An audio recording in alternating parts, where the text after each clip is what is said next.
হাঁপাতে হাঁপাতে কোনো রকমে সে বলল, কর্তা কর্তা কর্তা কর্তা, ওই ওই ওইদিকে এখন গরুর গাড়ি উল্টে বইতে আছে কর্তা। তার মধ্যে বড় বড় মানুষের হাড্ডি মাটিতে মাটিতে একখানে লুটে বুঝি খাইতেছে কর্তা। হ্যাঁ, আর গরুগুলা জঙ্গলের ভিতরে মনে হয় পালাইছে। একটা একটা খুলি সাউন্ডের ভেতরে ছিল, রক্ত দিয়ে একেবারে বাপরে বাপ বাপরে বাপ। কথা কথা এই নিশ্চয়ই ওই অগৈ কাজ হয় হয় মরা। পাতাল নিশিদেরই কাজ এটা, আর কারণ নয়। বড় ভয়ঙ্কর সত্তা এরা, বড়ই চতুর। খুব কাছের মানুষদের রূপ ধরে মায়ায় বাঁধে শিকারকে, আর তারপর আজ্ঞে বামন ঠাকুর, এই বেতের চাষ থেকে মুক্তি হবে উপায় কি? এভাবে চলতে থাকলে যে পুরো গ্রাম উজাড় হয়ে যাবে।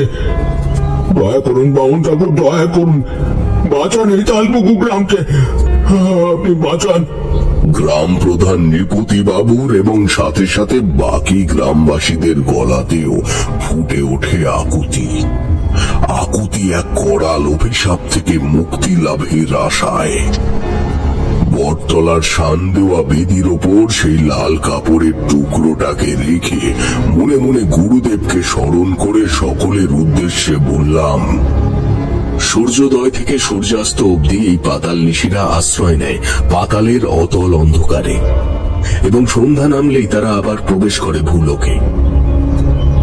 যে যাতায়াতের মাধ্যম হলো বিশ্বাসদের ক্ষেতের মাটির ফাটলের ভেতরে থাকা সেই পেতলের কলসিখানা। এই যে এই কাপড়ের টুকরোখানি, এটি কোনো সাধারণ কাপড়ের টুকরো নয়। এই কাপড় দিয়েই এতদিন বাঁধা ছিল ওই কলসিটার অভিশপ্ত মুখ। এই কাপড়ের টুকরো আসলে পাতাল নিশিদের থেকে বাঁচার এক মোক্ষম কবচ, আর আজ পুনরায় সেই কলসির মুখ বেঁধে ফেলতে হবে এই কবচটায়। গোধূলির আলো মলিন হয়ে আসলে, সন্ধ্যা নামতে যখন কলসির ভেতর থেকে পাতাল নিশিদের প্রথম থাবা অন্ধকারের শিকার ধরতে প্রথম বেরোবে, ঠিক সেই সময় এই কবচটা শক্ত করে বেঁধে ফেলতে হবে ওই কলসির মুখে। চিরকালের জন্য বন্ধ হয়ে যাবে পাতালের অতল গভীরে থেকে আসা পাতাল নিশিদের যাতায়াতের সমস্ত পথ। তবে তবে কি বামন ঠাকুর? এই কাজ তালপুকুর গ্রামের কোনো বাসিন্দাকেই যে করতে হবে নৃপতিবাবু।